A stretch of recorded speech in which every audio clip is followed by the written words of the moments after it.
പഹൽഗാം ഭീകരാക്രമണം മുഖ്യ സൂത്രധാരൻ ഹാഷിം മൂസ കൊല്ലപ്പെട്ടു. Welcome to my YouTube channel the positive peach. Pahalgam ഭീകരാക്രമണത്തിലെ മുഖ്യ സൂത്രധാരൻ ഹാഷിം മൂസയെ വധിച്ചതായി റിപ്പോർട്ട്. ഓപ്പറേഷൻ മഹാദേവ് എന്ന് പേരിട്ട സൈനിക ദൗത്യത്തിൽ 3 ഭീകരരെ വധിച്ചതായാണ് പുറത്തുവരുന്ന റിപ്പോർട്ടുകൾ. അതേസമയം സേന ഔദ്യോഗികമായി ഇക്കാര്യം സ്ഥിരീകരിച്ചിട്ടില്ല. ശ്രീനഗർ ദച്ചിൻഗാമിലെ ഹർവാൻ മേഖലയിലാണ് ഏറ്റുമുട്ടൽ ഉണ്ടായത്. കൊല്ലപ്പെട്ട ഭീകരരെ തിരിച്ചറിയാനുള്ള ശ്രമം തുടരുകയാണ്. പഹൽഗാമിൽ ഭീകരാക്രമണം നടത്തിയവരിൽ നേരത്തെ തിരിച്ചറിഞ്ഞവരിൽ ഒരാളാണ് ഹാഷിം മൂസ. ഇയാൾ പാക് സൈന്യത്തിൻ്റെ ഭാഗമായിരുന്നുവെന്ന് അന്വേഷണ സംഘം നേരത്തെ കണ്ടെത്തിയിരുന്നു. സ്പെഷ്യൽ സെക്യൂരിറ്റി ഫോഴ്സിൽ പാരാ കമാൻഡർ ആയിരുന്നു ഹാഷിം മൂസ.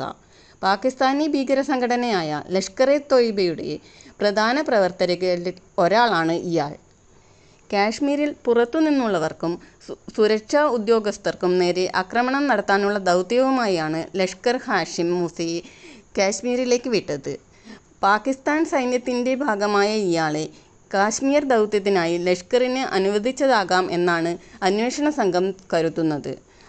ആസിഫ് ഫൗജി, ഹാഷിം മൂസ എന്ന സുലൈമാൻ ഷാ, അബു തൽഹ എന്നിവരടങ്ങുന്ന 5-അംഗ സംഘമാണ് പഹൽഗാമിൽ ആക്രമണം നടത്തിയത്.